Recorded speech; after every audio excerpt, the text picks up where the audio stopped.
নমস্কাৰ এই মুহূৰ্তত জনাইছোঁ অসমৰ প্ৰত্যেকগৰাকী জনসাধাৰণৰ বাবে কেইবাটা গুৰুত্বপূৰ্ণ খবৰ। আজি হৈছে 8 এপ্ৰিল। আজিৰ দিনটোতে অসমৰ লগতে ভাৰতবৰ্ষৰ বিভিন্ন প্ৰান্তৰ পৰা বহুকেইটা গুৰুত্বপূৰ্ণ খবৰ যুগুত কৰা হৈছে। এই মুহূৰ্তত জনাইছোঁ আজিৰ প্ৰথমটো খবৰ। আজিৰ প্ৰথমটো খবৰেই ৰাজ্যবাসীৰ বাবে এটা ডাঙৰ খবৰ। আজি হ'বলগীয়া সূৰ্যগ্ৰহণক লৈ নাছাৰ সতৰ্কবাণী।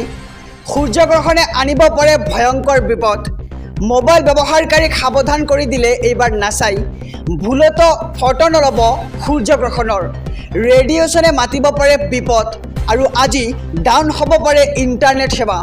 7 মিনিটৰ সূৰ্যগ্ৰহণৰ প্ৰভাৱ পৰিব ইণ্টাৰনেট ছাৰ্ভিচত। আৰু 50 বছৰৰ মূৰত হ'ব বিৰল মহাজাগতিক পৰিঘটনা। কাইলৈ অৰ্থাৎ আজি চন্দ্ৰক ডাঙৰ আৰু সূৰ্যক সৰু দেখিব আপুনি।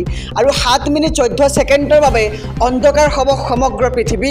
আৰু দুপৰীয়া ঠিক 2:12 লুকাব সূৰ্য।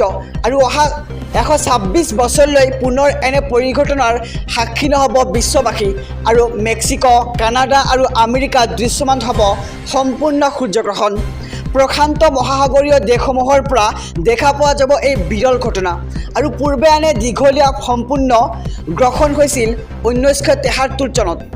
এই মুহূৰ্তত জনাইছোঁ আজিৰ দ্বিতীয় নম্বৰ খবৰটো। ভাৰতত কেতিয়া পালন কৰা হ'ব ঈদ উল ফিতৰ। কোটি কোটি মুছলমানে কৰিছে ঈদৰ অপেক্ষা।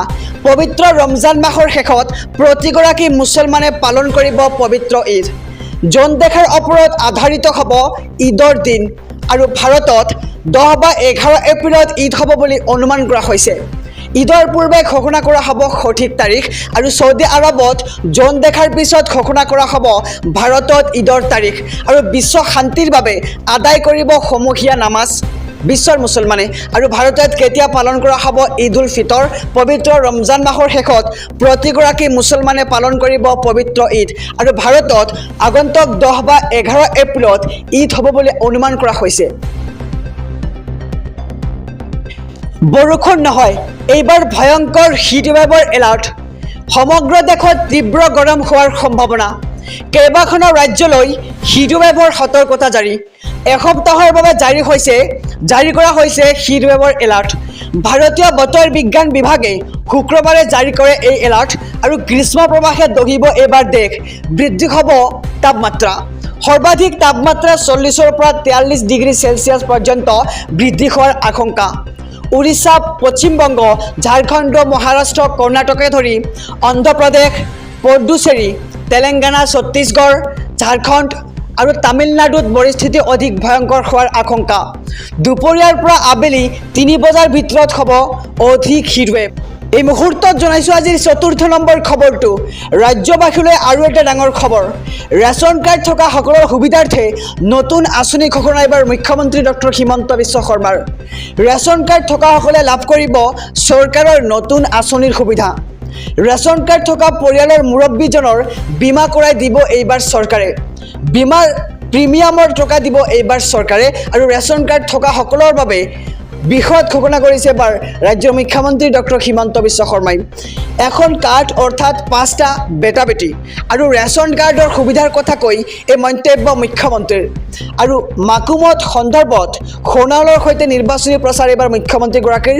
আৰু নতুনকৈ 50,000 যুৱক যুৱতীক চাকৰি দিয়াৰ কথা ঘোষণা কৰা হৈছে নিৰ্বাচনী সভাত। আৰু ৰেচন কাৰ্ড থকা সকলৰ সুবিধাৰ্থে নতুন আঁচনি ঘোষণা কৰিছে এবাৰ মুখ্যমন্ত্ৰীগৰাকীয়ে। ৰেচন কাৰ্ড থকাসকলে লাভ কৰিব চৰকাৰৰ নতুন আঁচনিৰ সুবিধা। ৰেচন কাৰ্ড থকা পৰিয়ালৰ মুৰব্বীজনৰ বীমা কৰাই দিব এইবাৰ চৰকাৰে। 10 তাৰিখত লাখ লাখ লোকৰ একাউণ্টত সোমাব ধন। কোনে কোনে লাভ কৰিব এই ধন। অৰুণোদয় আঁচনিৰ লাখ লাখ হিতাধিকাৰীৰ একাউণ্টত জমা হ'ব 1250 টকাকৈ। বৃদ্ধ পেঞ্চন আঁচনিৰো ধন সোমাব আপোনাৰ একাউণ্টত।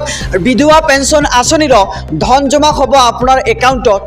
আৰু লাখ লাখ ৰেচন কাৰ্ডৰ হিতাধিকাৰীৰ বাবেও ডাঙৰ খবৰ, কিয়নো ৰেচন লাভ কৰাৰ বাবে অন্তিম দিন হৈছে 10 তাৰিখ।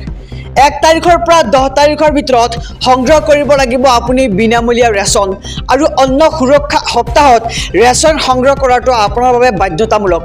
প্ৰতি মাহৰ 10 তাৰিখে হিতাধিকাৰীৰ একাউণ্টত ধন সোমোৱাটো নিশ্চিত কৰিছে এইবাৰ ৰাজ্য চৰকাৰে। আৰু আপোনাৰ হাতত মাত্ৰ 2টা দিনহে বাকী, কিয়নো 10 তাৰিখত লাখ লাখ লোকৰ একাউণ্টত সোমাব ধন।